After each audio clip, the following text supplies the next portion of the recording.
de Marcos como discípulo de Cristo y algunas enseñanzas o lecciones que podemos aprender de la vida de este hombre de Dios. Ese es mi propósito en este momento, de modo que lo vamos a dividir de la siguiente manera.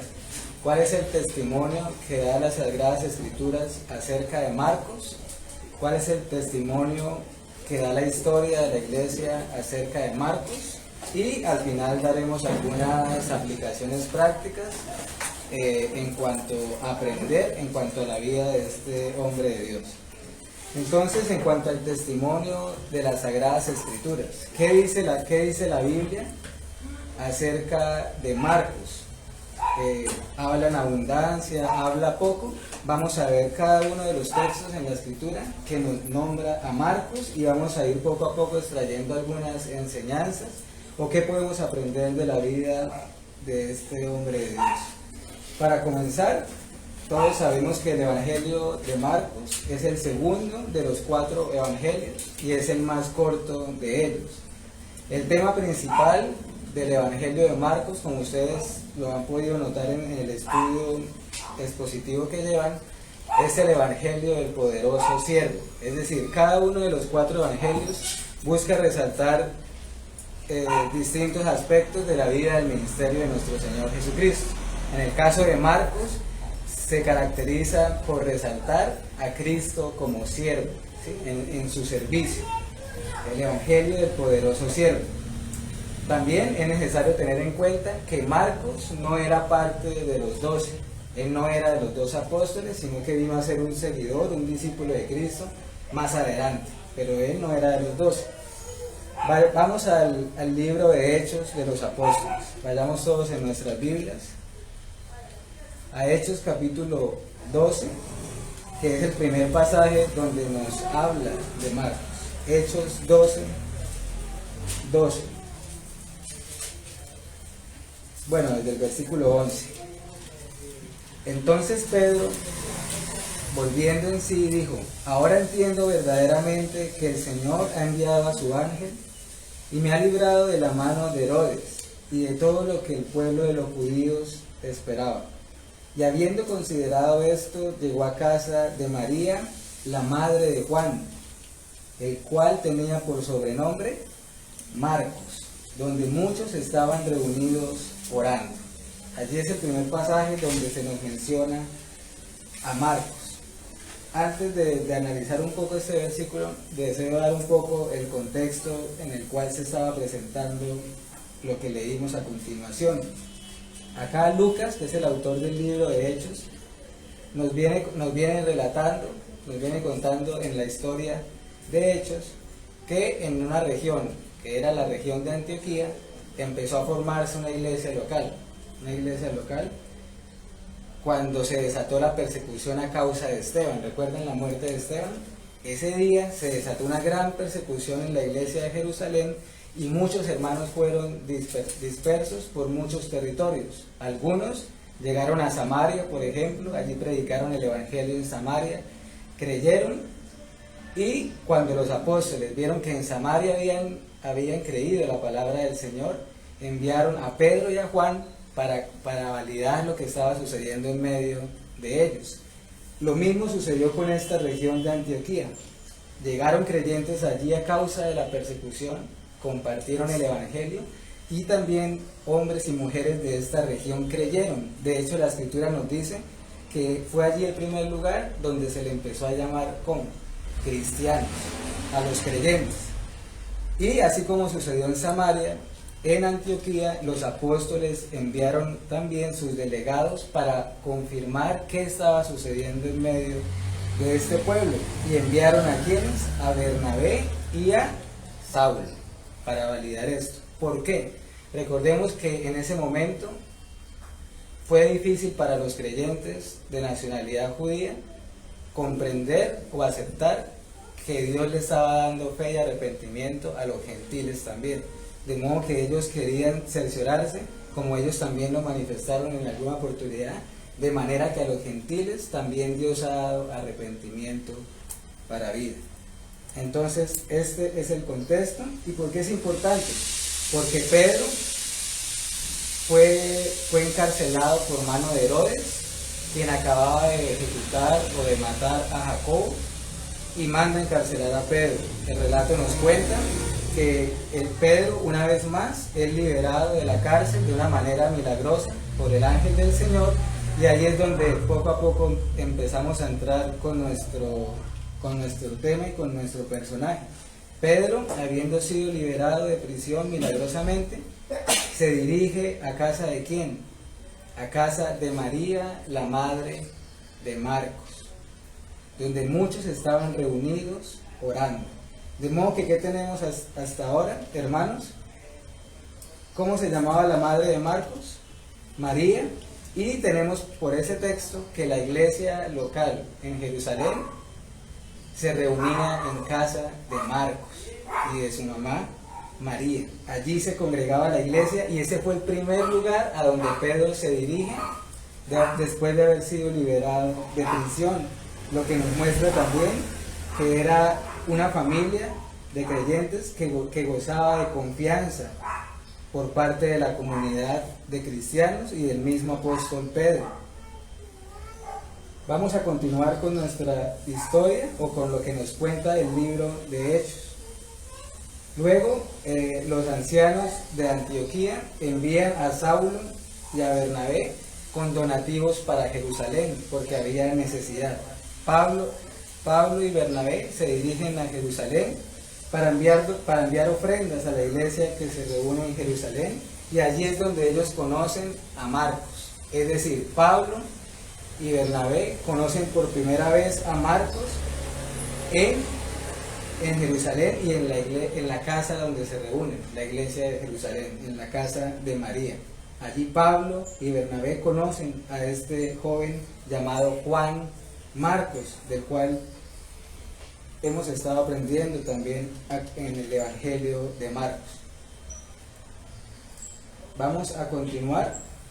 Ellos allí, Pedro y Bernabé, no hay duda que ven en este joven unos dones particulares, y ellos deciden que Marcos los acompañe de regreso a Antioquía. Es decir, ellos van a Jerusalén, presentan sus ofrendas, sus donativos, conocen a Marcos, y cuando regresan a su iglesia local que están plantando, que es en Antioquía, se traen consigo a este joven llamado Juan Marcos. Hechos 13:5. Vayamos allí, hermanos, ustedes también en sus Biblias. Hechos 13:5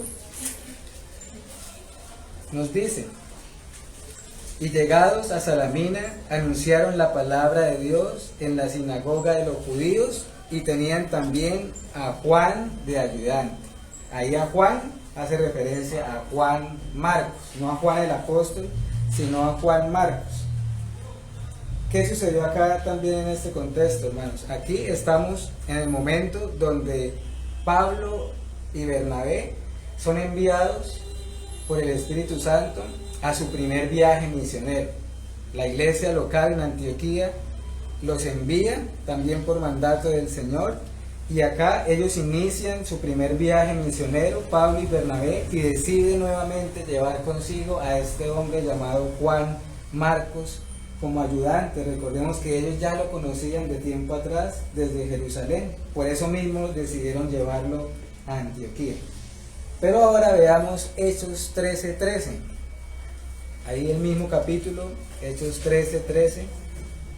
Nos sigue diciendo Lucas, el autor de este libro de Hechos: habiendo zarpado de Pafos, Pablo y sus compañeros arribaron a Perge de Panfilia. ¿Pero qué dice después? Pero Juan, apartándose de ellos, volvió a Jerusalén. Este versículo es muy importante. Ellos inician su viaje misionero, nos dice el lugar, ¿sí? Llegan a Pafos, a Perge de Panfilia, pero de manera abrupta e inesperada, el autor de Hechos nos dice que Marcos abandona la obra que había iniciado, o abandona la misión. No hay duda que estamos acá hablando de alguien que se estaba apartando de ese llamado o de esa misión que él tenía de acompañar y de ser ayuda para Pablo y para Bernabé. Nos dice claramente: Juan, apartándose de ellos, volvió a Jerusalén.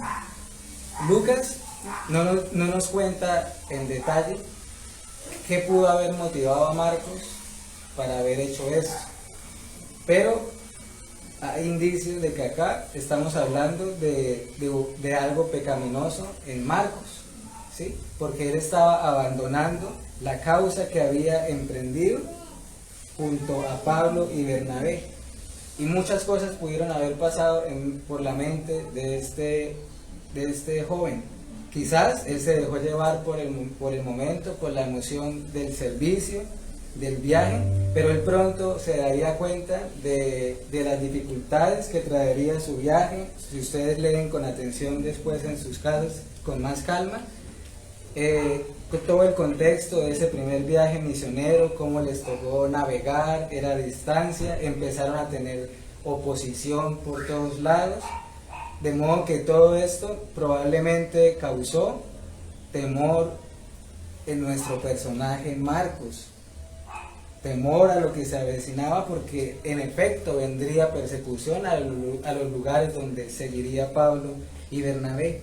De modo que la escritura nos dice que Juan, apartándose de ellos, volvió a Jerusalén. Ahora, Hechos 15, síganme ustedes hermanos con esos versículos. Hechos 15, versículo 5.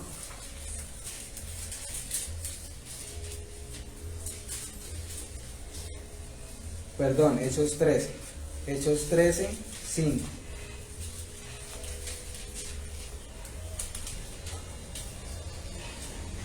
Ah, no, ese fue el que dimos lectura ahorita. Sí, es Hechos 15, versículo 36.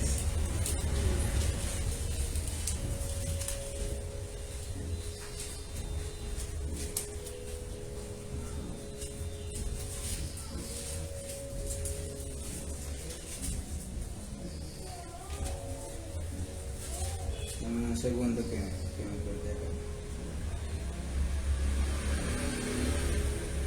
Bueno, luego, ¿qué sucedió? El concilio de Jerusalén empezó a presentarse la dificultad de que los creyentes gentiles que no eran judíos les estaban tratando de imponer, por ejemplo, ¿qué cosas? La circuncisión y algunas otras prácticas de los judíos. Ese conflicto empezó a pasar en medio de la iglesia y trataron de judaizar a los que no eran hebreos, imponiéndoles ciertas prácticas judías, lo que ocasionó, o sea, la problemática fue tan grande que hubo necesidad de organizar un concilio en la ciudad de Jerusalén, donde estaban los 12 apóstoles, para determinar cómo debería procederse. Al final, determinan no judaizar a los gentiles, no imponerles cargas, ¿sí? Porque ellos ya venían a ser parte del pueblo del Señor por medio de la fe. Después se presenta el segundo viaje misionero del apóstol. El apóstol Pablo desea volver a emprender un segundo viaje misionero con la intención de ver cómo están los hermanos, cuál es el estado de la iglesia después de aquel primer viaje.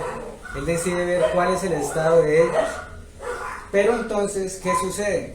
Bernabé le dice que él desea llevar nuevamente ¿a quién?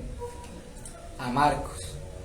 Bernabé quiere llevar nuevamente a Marcos, pero se enfrenta a la oposición de Pablo. Se enfrenta a la oposición de Pablo. Eso está en Hechos 15, versículo 36. Después de algunos días, Pablo dijo a Bernabé: volvamos a visitar a los hermanos en todas las ciudades en que hemos anunciado la palabra del Señor para ver cómo están. Y Bernabé quería que llevasen consigo a Juan, el que tenía por sobrenombre Marcos. Pero a Pablo no le parecía bien llevar consigo al que se había apartado de ellos desde Panfilia y no había ido con ellos a la obra. Y hubo tal desacuerdo entre ellos que se separaron el uno del otro.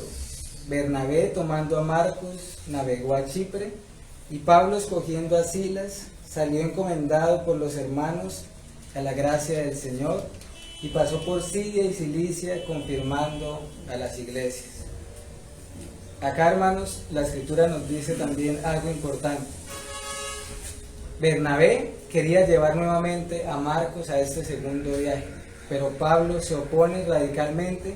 ¿Por qué? ¿Cuál era la razón? Él nos había abandonado en el primer viaje. Comenzando, nos abandonó, nos dejó. Bernabé insistía en que Marcos fuera, y el versículo 39 nos dice que hubo tal desacuerdo entre Pablo y Bernabé a causa de Marcos que se separaron. Hubo una separación. Bernabé tomó a Marcos, se fueron a Chipre, de donde era natural Bernabé. Pablo tomó a Silas y continuó su viaje, donde más adelante se uniría ¿quién también? El joven Timoteo, se les uniría también a ellos. Pero quiero aclarar acá, no era una división en el sentido de... La división fue a causa de Marcos, pero la causa que ellos tenían era la misma. ¿Cuál? Llevar el evangelio a otros lugares, confirmar la fe de los que ya habían creído, consolidar las iglesias locales que se estaban formando. Ese era el propósito tanto de Pablo como de Bernabé. Pero acá no pudieron tener armonía en cuanto a este joven Marcos. Por eso causó que cada uno tomara su propio camino. Vamos a ir a otro texto, ya no en Hechos, sino en Primera de Pedro. Vayamos todos a Primera de Pedro, capítulo 5, versículo 13. Primera de Pedro 5:13. Primera de Pedro 5:13. Allí el apóstol Pedro dice lo siguiente, ya en sus palabras finales. Él dice: la iglesia que está en Babilonia, elegida juntamente con vosotros, ¿y quién? Y Marcos, mi hijo, os saludan. Por esta escritura podemos ver que Marcos fue un discípulo del apóstol Pedro. ¿Sí? Fue un discípulo de Pedro. Pedro, ya leímos al principio en Hechos que cuando Pedro fue librado de prisión, ¿a dónde se dirigió? A casa de María, a casa de Marcos. Ya se conocían de tiempo atrás, de modo que este hombre Marcos estaba muy cercano al apóstol Pedro, tanto que acá en el momento en que Pedro escribió esta carta, Marcos estaba junto a él. Pero es de llamar la atención que Pedro le dice: Marcos, ¿mi qué? Mi hijo. No era un hijo natural, pero sí era como un hijo espiritual. Estaba cerca del apóstol Pedro, era un hombre de su confianza. Pedro lo consideraba un creyente genuino. Vamos a avanzar, hermanos, en nuestro tema, y ahora vayamos a la carta de Colosenses, porque ahí hay otro texto que nos menciona a Marcos. Colosenses 4:10. Colosenses capítulo 4, versículo 10. Allí nuevamente Pablo está hablando. Colosenses 4:10. Aristarco, mi compañero de prisiones, os saluda. ¿Y quién? Y Marcos, el sobrino de Bernabé, acerca del cual habéis recibido mandamientos, si fuera vosotros, recibid. ¿Por qué es importante este versículo? Por pluma de Pablo, en esta carta, sabemos que Marcos era familiar ¿de quién? De Bernabé. Por ejemplo, esta versión Reina Valera lo traduce como que Marcos es sobrino de Bernabé. Hay otras versiones que lo traducen como primo, que Marcos era primo de Bernabé.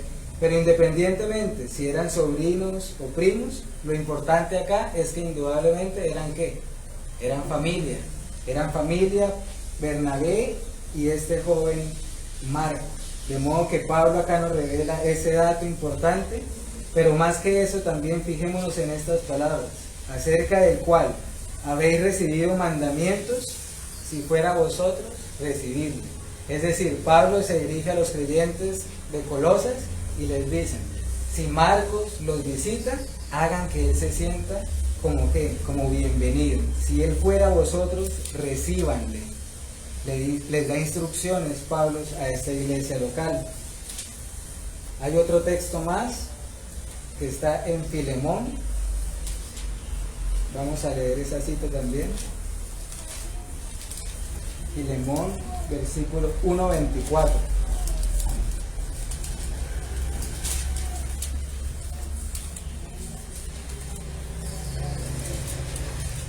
Vamos a buscar ese pasaje. Filemón 1:24. Allí dice: Marcos, Aristarco, Demas y Lucas, mis colaboradores. Acá, hermanos, esta es una hermosa carta que Pablo le da a este hombre llamado Filemón, se dirige a él y nuevamente en sus salutaciones finales, en sus saludos finales, nombra a Marcos y dice que junto a él estaban Lucas, Demas, Aristarco y él mismo los llama como mis colaboradores. Acá Pablo está llamando a Marcos mis colaboradores. ¿Eso qué nos quiere decir, hermanos? Que en algún momento de la historia la relación de Marcos y Pablo empezó a mejorar, ¿sí? Recordemos la enemistad que había acontecido. Bernabé y Pablo se separan a causa de Marcos. Pablo dice: no quiero llevar a ese joven, nos abandonó comenzando la obra. Pero poco a poco, en estos pequeños textos que estamos viendo, empezamos a ver que Marcos le empezó a ser de utilidad a Pablo. De modo que tenemos las siguientes palabras en 2 de Timoteo 4:11. 2 de Timoteo 4:11. Allí Pablo se está dirigiendo a Timoteo. Pablo está en prisión y le da instrucciones a Timoteo.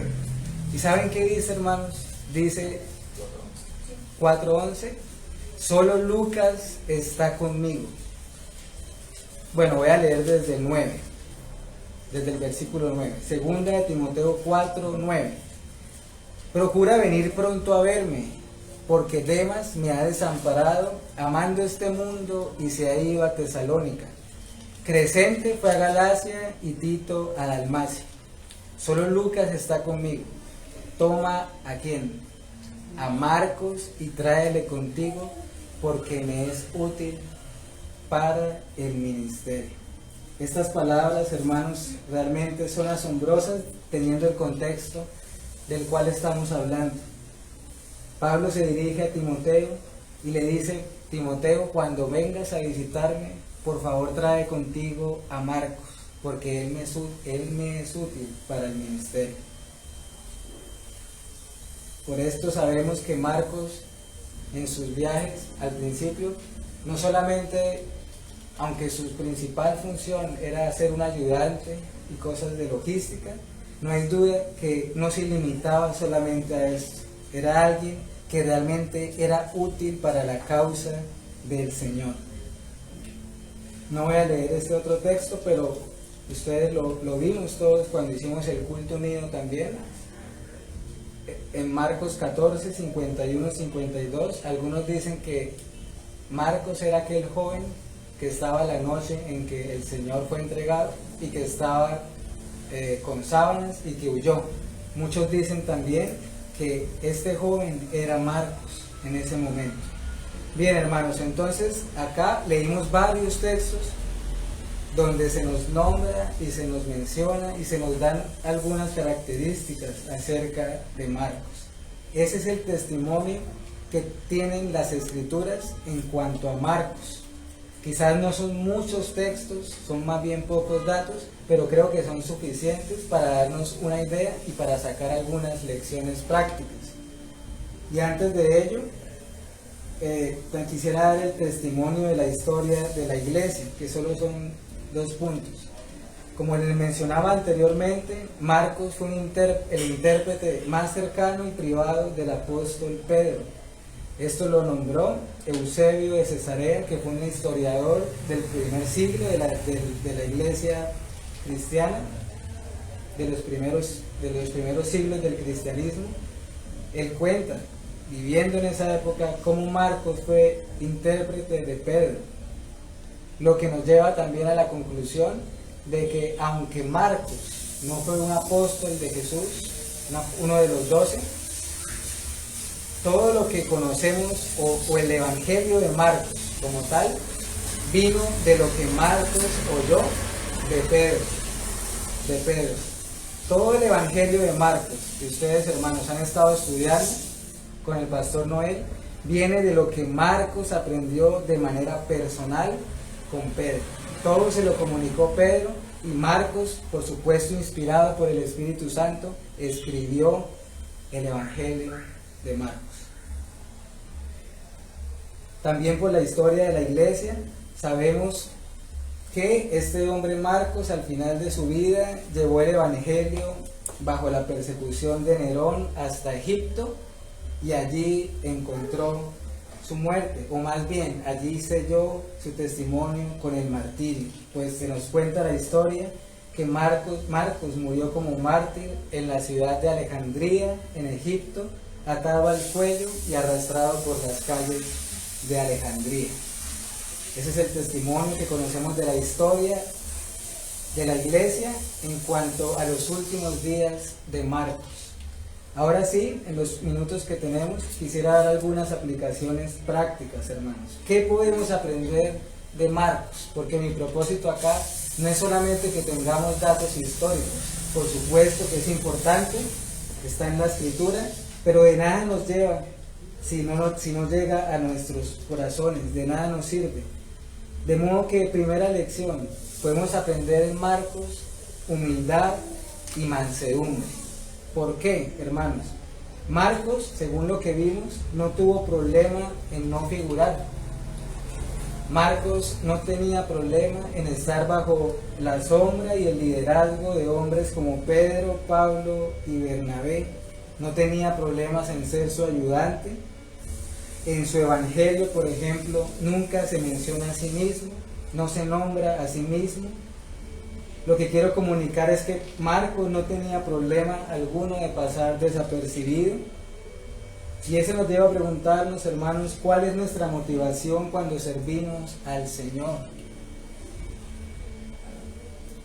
¿Lo hacemos por vanagloria? ¿Lo hacemos por hacernos un nombre? ¿O nuestro propósito es que el Señor sea glorificado y santificado? Acá vemos el ejemplo de un hombre abnegado que sirvió prácticamente desde el anonimato, pero sirvió tanto que Pablo dice de él, me es útil para el ministerio.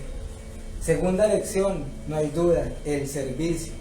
Cuando comenzaba les decía que el Evangelio de Marcos enfatiza a Cristo como el poderoso siervo, y acá tenemos que Marcos aprendió servicio. Claro que él fue un siervo a tal punto que los apóstoles le llaman colaborador, ayudante, compañero de prisiones. La iglesia local se reunía en su casa. Todo eso muestra el servicio de este hombre llamado Marcos. Otra lección, por supuesto, Marcos cayó como todo creyente puede caer. Abandonó la obra cuando iniciaba. Pero quiero recalcar algo. Marcos abandonó esto, pero lo hizo de una manera temporal. Él cayó, pero no hay duda por lo que vimos que él fue restaurado y él continuó sirviendo y perseverando hasta el final de su vida. ¿Cómo murió? Como mártir. Él cayó, pero él perseveró. A diferencia, por ejemplo, de este hombre que leímos ahorita, de Demas. ¿Qué dice Pablo de Demas? Este hombre me desamparó, abandonó el mundo y se fue a Tesalónica. Y nunca más supimos nada de Demas. Pero de Marcos, sí, los abandonó, cayó, pero él perseveró. Y Pablo reconoció eso.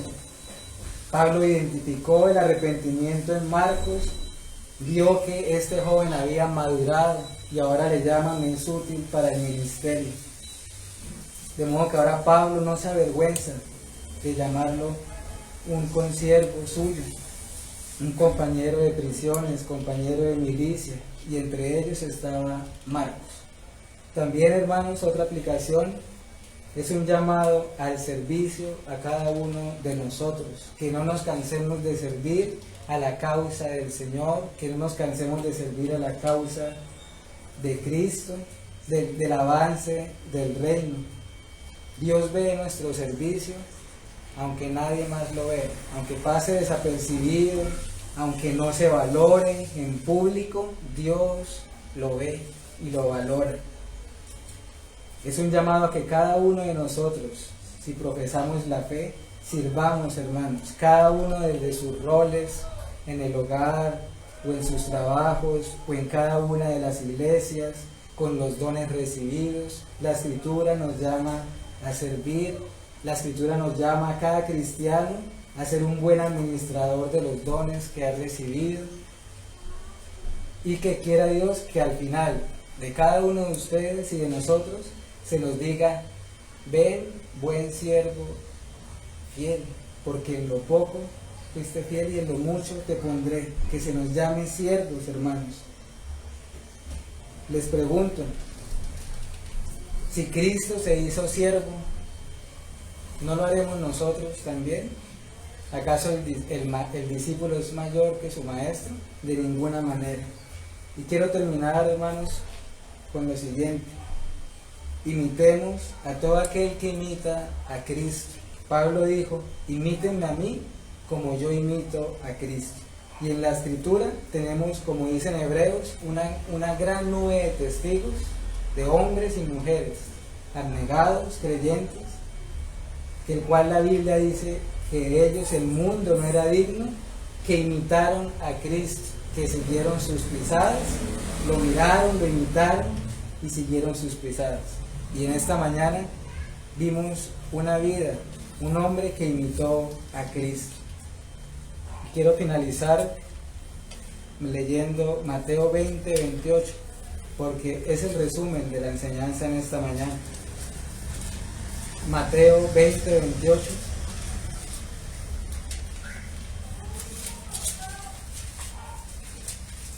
Allí es el Señor quien está hablando y dice: como el Hijo del Hombre no vino para ser servido, sino para servir y para dar su vida en rescate por muchos.